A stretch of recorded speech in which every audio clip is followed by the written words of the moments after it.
Hello students, तो कैसे हैं आप सब लोग। एक बार फिर से आपका स्वागत है हमारे प्रोग्राम ज्ञानदीप में। And I hope you all are good, stay safe and healthy. तो चलिए बच्चों, मैं निखिल राणा क्लास 9th को आज मैथ्स का जो हमारा टॉपिक रहेगा पृष्ठ क्षेत्रफल आयतन का, उसी को कंटिन्यू करेंगे।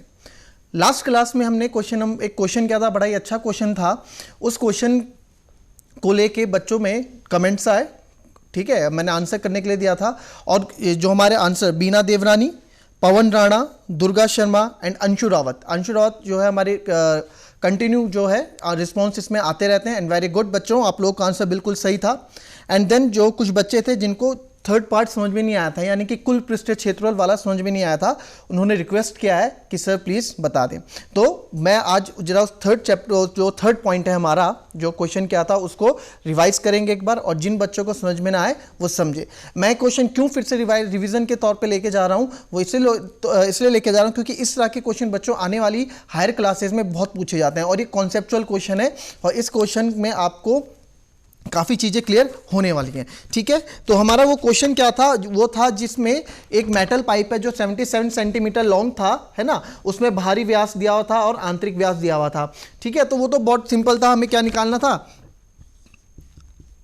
हाइट 77 सेंटीमीटर दी हुई थी, ठीक है, और स्मॉल डी 2 सेंटीमीटर और कैपिटल डी था 4.4 सेंटीमीटर, है ना। इस तरह का कोई आप क्वेश्चन देख सकते हैं हमारे लास्ट वीडियो में, तो ये वाला क्वेश्चन है, ठीक है। इसमें इस तरह का ये कुछ, अगर काफ़ी बच्चों को चीज़ें समझ में नहीं आई, आउटर सरफेस एरिया की बात बोला है, यानी कि बाहरी वक्र पृष्ठीय क्षेत्रफल की बात बोल रहा है, तो किस में होगा बाहरी वक्र पृष्ठीय क्षेत्रफल, यहां से लेके यहां तक की बात कर रहा है। आंतरिक में यहां से लेके यहां तक की बात कर रहा है ना। तो मैं इसमें थोड़ा शॉर्ट में जाऊंगा, क्योंकि पहला हमें क्या बोला था, पहला हमें निकालने के लिए बोला था curve surface area of inner surface of pipe, है ना। Curve surface area of inner surface area of pipe हमें निकालने के लिए बोला था बच्चों। तो अब आपको पता है डी, स्मॉल डी का तो ये डायमीटर व्यास है, तो आर कितना हो जाएगा, इसका आधा, 4 था तो ये 2 हो जाएगा, और कैपिटल आर हमारा हो जाएगा 2.2 सेंटीमीटर। ठीक है, तो 2.2 यानी कैपिटल आर, यानी कि सेंटर से बड़ा रेडियस एक हमारा कैपिटल आर था और छोटे वाला स्मॉल आर था।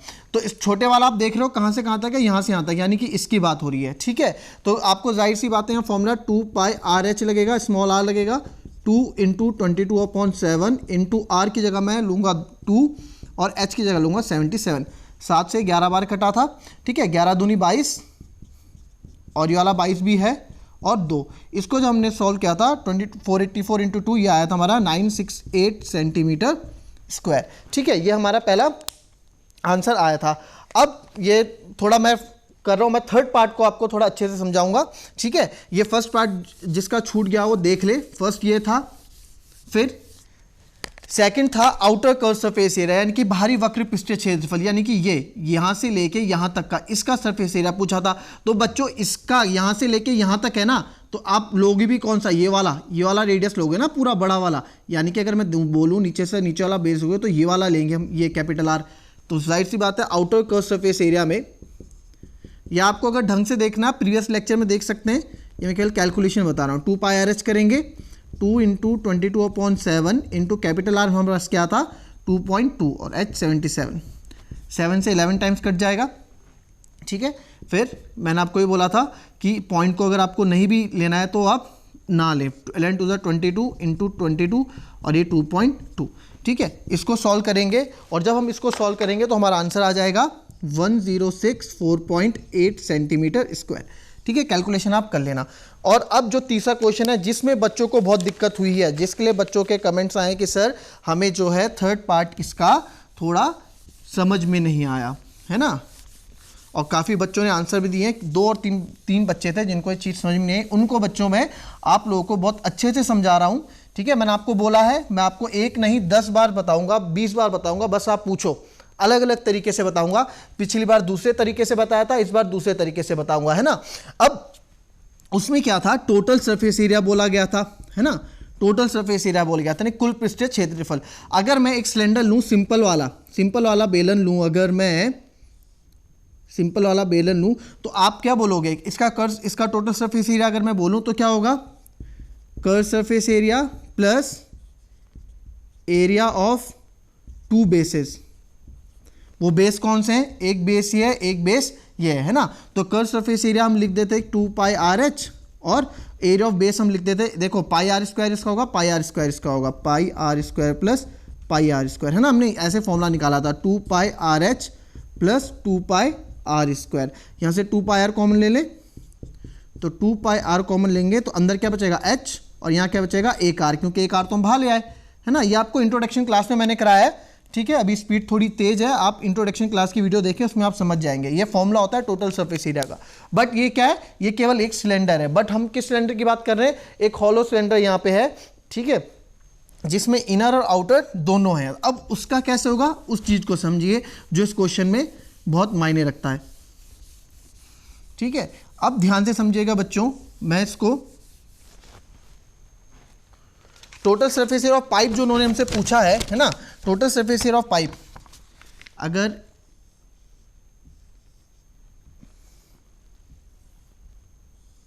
ये पाइप है ना, ऐसा कुछ उन्होंने बोला है कि इनर डायमीटर और आउटर डायमीटर, ठीक है। इसमें हमें वो दिया है। अब total surface area of pipe अगर मैं बोलना चाहूं, ठीक है, टी ऐसे लिख रहा हूं बच्चों में, कुल पृष्ठीय क्षेत्रफल किसका, उस पाइप का। तो इसमें आएगा क्या क्या जुड़ेगा भाई, कुल में सब आ जाना चाहिए। कुल में पहले तो अंदर वाला आएगा, इनर वक्र पृष्ठ, curve surface area of inner cylinder, ठीक है। तो curve surface area of inner pipe बोल सकते हैं आप। फिर ये तो अंदर का हो गया कवर, ये शेडेड। फिर ये आउटर वाला भी तो आएगा, है ना। फिर outer curve surface area of pipe plus जो इसमें तीसरा आने वाला है वो एरिया ऑफ बोथ एंड। देखो ये एंड भी है और ये भी एंड है पाइप का, है ना। तो एरिया ऑफ बोथ एंड यानी कि दोनों, ठीक है, दोनों जो इसके क्या है, आधार है, आप आधार भी बोल सकते हैं हिंदी में, एरिया ऑफ बोथ एंड, ये एंड ये एंड, है ना। अब बच्चों को कहां दिक्कत आई, बच्चों आप लोगों को एरिया ऑफ बोथ एंड निकालने में दिक्कत आई है ना। ये हमने निकाल लिया है, ये दो चीज हमने निकाल ली थी, और हमें जो दिक्कत आई है, हमें एरिया ऑफ बोथ एंड निकालने में हमें दिक्कत आई है ना। और इसमें कुछ कैलकुलेशन भी थी। अब इसको समझें ध्यान से।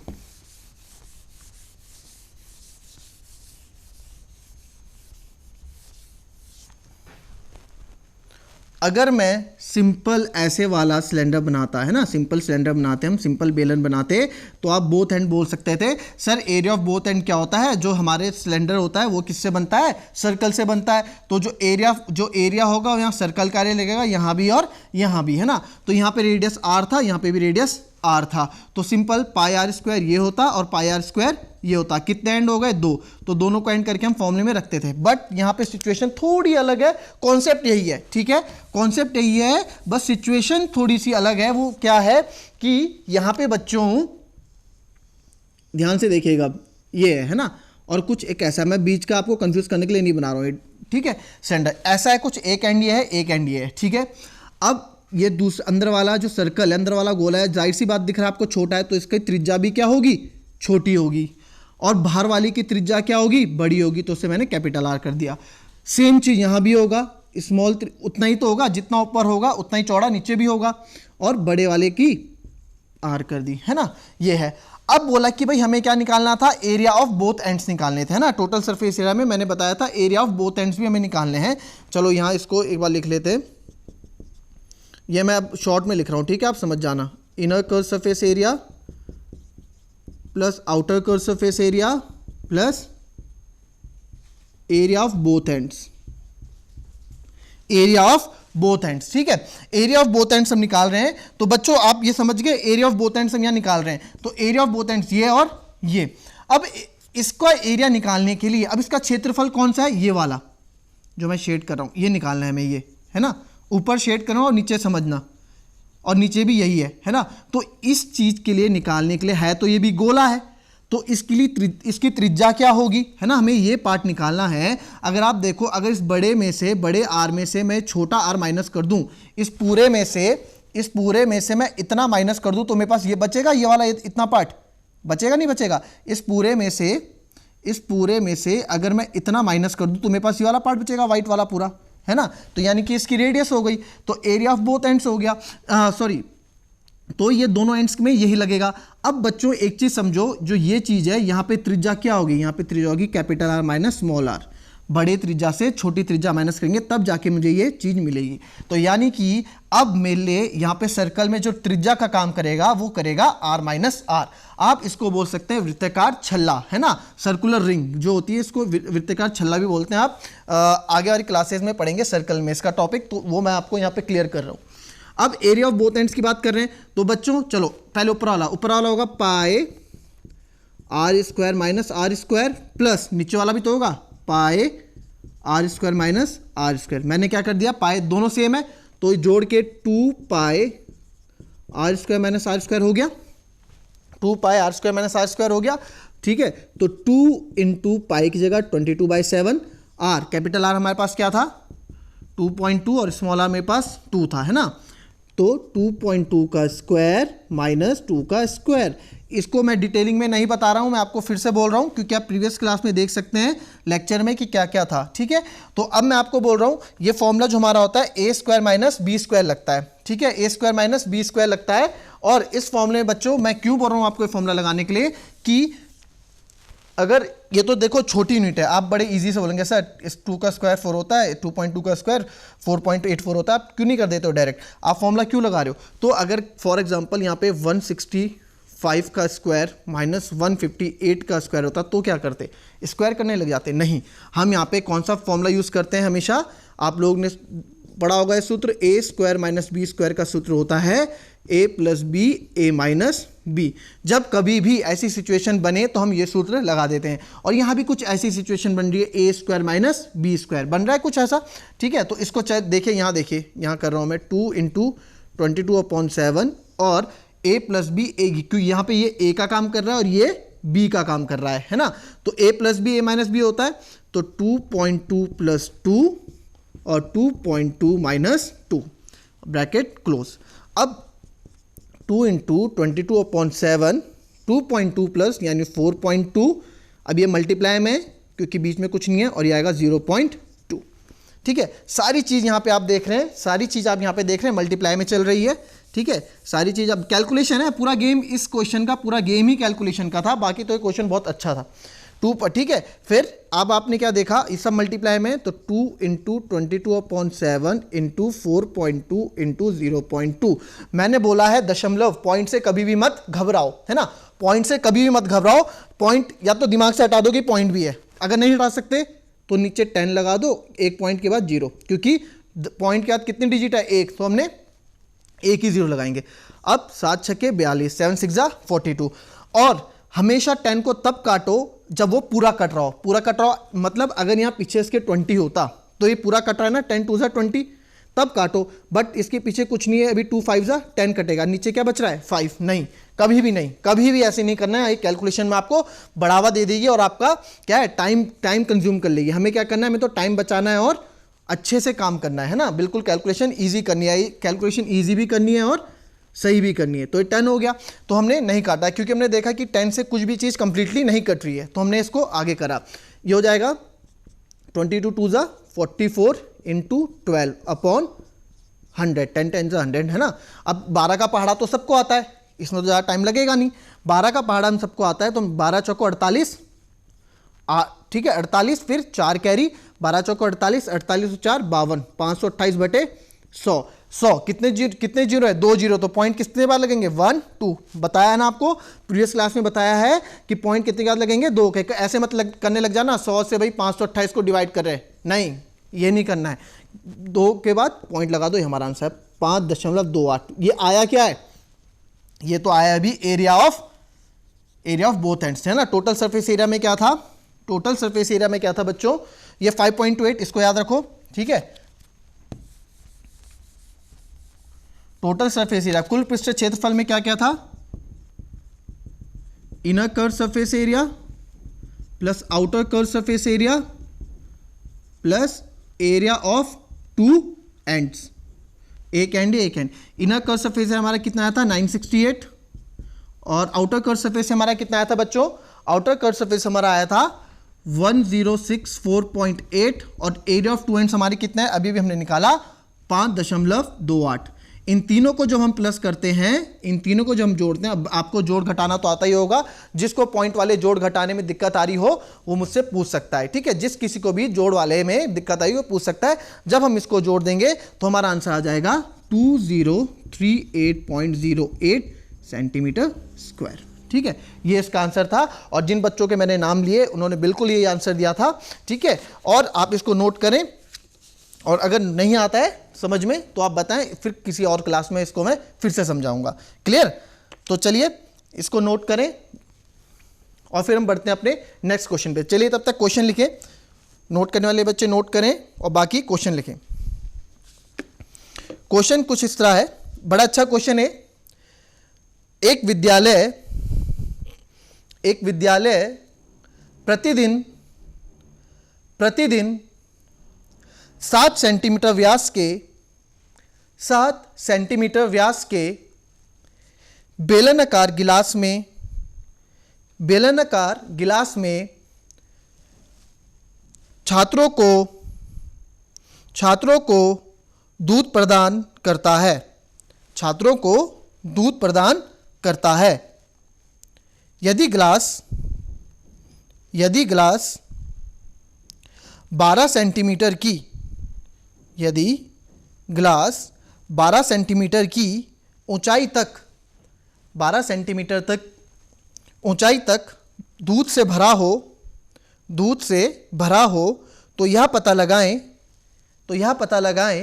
कि 1600 छात्र के लिए कितने लीटर दूध की आवश्यकता है। 1600 छात्र के लिए कितने लीटर दूध की आवश्यकता है, ठीक है। तो बच्चे जो इंग्लिश मीडियम है वो क्वेश्चन लिख लें इसको। A school provides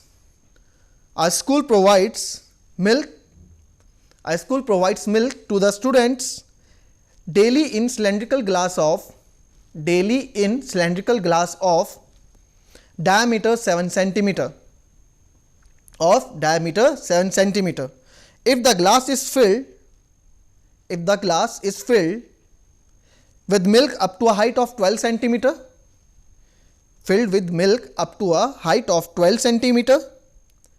find how many liters of milk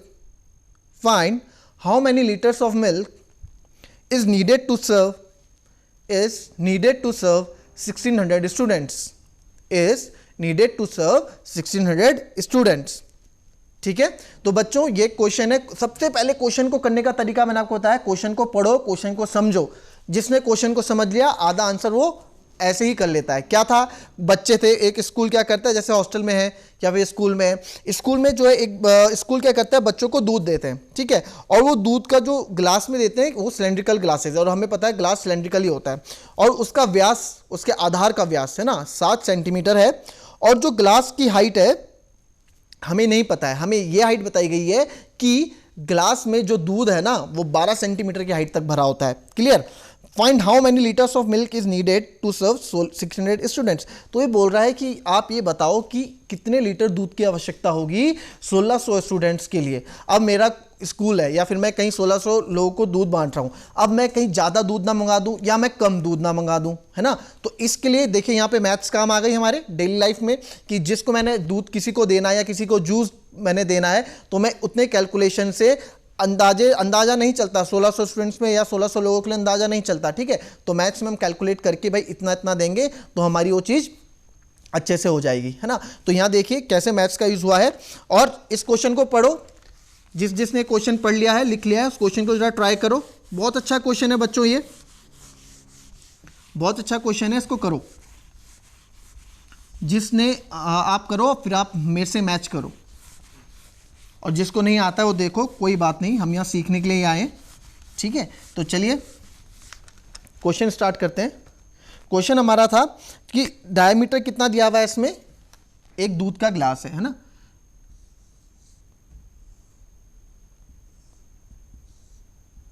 एक सिलेंड्रिकल ग्लास वो बोल रहे हैं और जो दूध है आपका यहां तक भरा हुआ है ना। और वो हाइट क्या है, 12 सेंटीमीटर है ना, 12 सेंटीमीटर है। जो दूध की हाइट है हमारी वो 12 सेंटीमीटर है। अब ये बोला है कि जो इसका आधार का व्यास है, यानी कि जो ये है, ये कितना है, 7 सेंटीमीटर है। आधार का व्यास आपको पता है क्या होता है, डायमीटर होता है ना, डायमीटर हमारा क्या है, 7 सेंटीमीटर। तो जब बच्चों डायमीटर मेरा 7 सेंटीमीटर है तो रेडियस कितना हो जाएगा इसका आधा, 7/2 सेंटीमीटर हो जाएगा। रेडियस मेरा क्या हो जाएगा, 7/2 सेंटीमीटर। अब आप एक चीज देख पा रहे हैं कि यहाँ पूछा क्या जा रहा है, यहाँ पूछा क्या जा रहा है, यहाँ पूछा जा रहा है वॉल्यूम। वॉल्यूम कैसे पता लगा, कितने लीटर दूध की आवश्यकता होगी। तो आप सबसे पहले तो यही देख लो कि मैं फॉर्मूला कौन सा यूज करूंगा। काफी बच्चे बोलेंगे यार यहाँ फॉर्मूला कौन सा यूज करें, 2πRH यूज करें या टोटल सरफेस एरिया का यूज करें। अरे एरिया का फॉर्मूला कहां से आ गया, इसमें दूध का फॉर्मूला लगे, सॉरी दूध हमें चाहिए, कितने लीटर दूध की आवश्यकता है ना, तो लीटर लग गया आधा। तो आप इसी से समझ जाओ, जब लीटर लगा है तो वॉल्यूम पूछा होगा। और हमें इसमें 12 लीटर दूध सॉरी 12 सेंटीमीटर तक की हाइट तक दूध दिया जाता है। क्लियर। अब हाइट कितनी लूंगा मैं इसमें, अब ये है हाइट कितनी लेंगे, क्योंकि इसकी हाइट तो कुछ अलग होगी है ना, बट हमें दूध, अरे हमें दूध के लिए हमें दूध की आवश्यकता है, कितने लीटर दूध की आवश्यकता है, तो हाइट भी हम कितनी लेंगे, जितना दूध भरा हो। हमें यहाँ पे सिलेंड्रिकल की हाइट की कोई आवश्यकता नहीं है, ठीक है। तो हाइट हम 12 सेंटीमीटर लेंगे। तो हमें क्या निकालना है, वॉल्यूम निकालना है। वॉल्यूम का फॉर्मूला क्या होता है, πr² होता है, ठीक है। तो पाई की वैल्यू 22/7, r 7/2 गुणा 7/2 और हाइट कितनी है 12 है ना। तो आप देखेंगे 7 से 7 कट गया, ठीक है।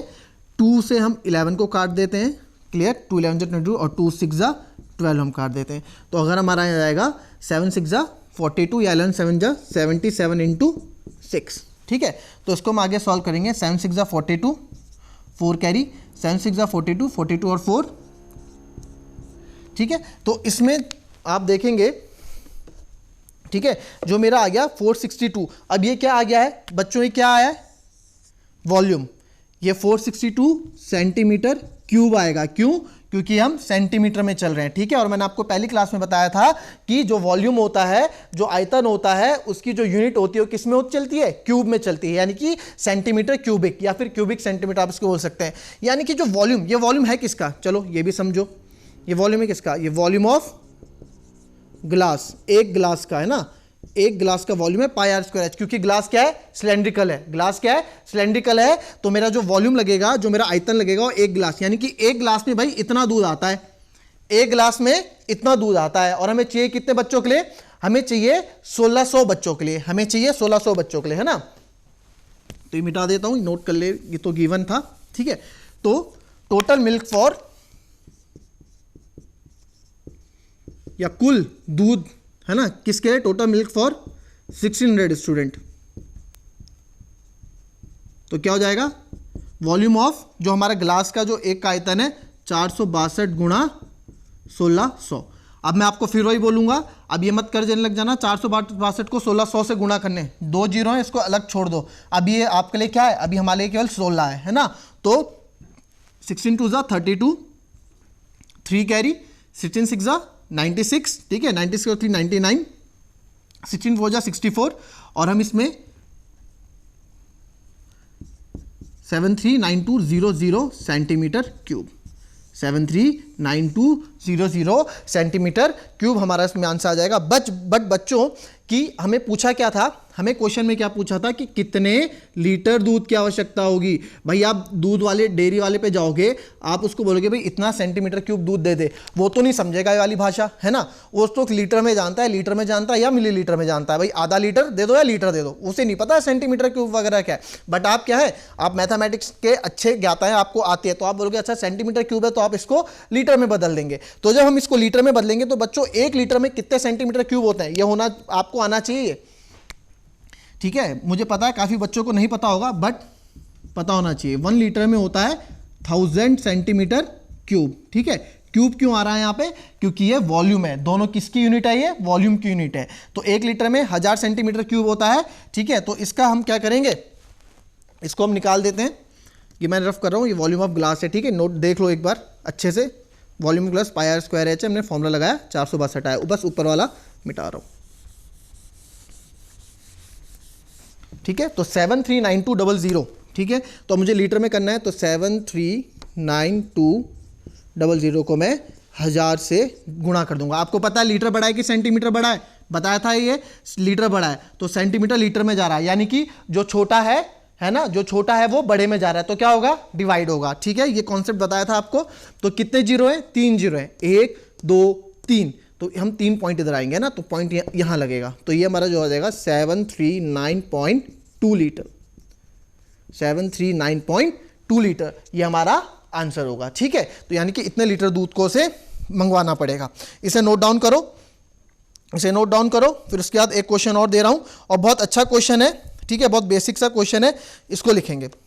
चलिए नोट कर लें, बाकी मैं क्वेश्चन बोल रहा हूं, क्वेश्चन लिखें, और इस क्वेश्चन को आप जो क्या करेंगे, होमवर्क में मुझे इसका आंसर बताएंगे। क्लियर, बहुत छोटा सा क्वेश्चन और सबके होने चाहिए, क्वेश्चन का आंसर सबका आना चाहिए।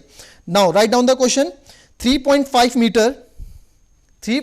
मीटर त्रिज्या वाले 3.5 मीटर त्रिज्या वाले 40 मीटर गहरे कुएं की खुदाई, 40 मीटर गहरे कुएं की खुदाई से कितनी मिट्टी प्राप्त होगी। ठीक है, से कितनी मिट्टी प्राप्त होगी। देखिए क्वेश्चन की लैंग्वेज आपको लग रही है बहुत इजी क्वेश्चन है, इसको समझेगा, कॉन्सेप्ट जो इंट्रोडक्शन क्लास में बताया था उसको याद रखिएगा और ये क्वेश्चन आप कर देंगे। बहुत ही अच्छा क्वेश्चन है, एक बार रिपीट कर देता हूं मैं। 3.5 मीटर त्रिज्या वाले, यानी कि द रेडियस क्या है इसका, 3.5 मीटर है, 3.5 मीटर त्रिज्या वाले 40 मीटर गहरे कुएं, 40 मीटर गहरे कुएं की खुदाई से कितनी मिट्टी प्राप्त होगी, कि खुदाई से कितनी मिट्टी प्राप्त होगी। ठीक है, इसको करें और इसका आंसर मुझे सब कमेंट बॉक्स में लिखें और मैं उसको बताऊंगा किसका आंसर सही है किसका आंसर गलत है। तो जिन बच्चों के लेक्चर अगर छूट गए हों, प्रीवियस लेक्चर छूट गए हों, तो वो हमारे YouTube channel DD Uttarakhand Gyandeep में लेक्चर देख सकता है, और जिन बच्चों को इस समझ में या कुछ छूटा हो तो वो भी YouTube में DD उत्तराखंड ज्ञानदीप में ये सब देख सकता है। तो आज के लिए हम अपनी क्लास को यहीं समाप्त करते हैं। Thank you and have a nice day.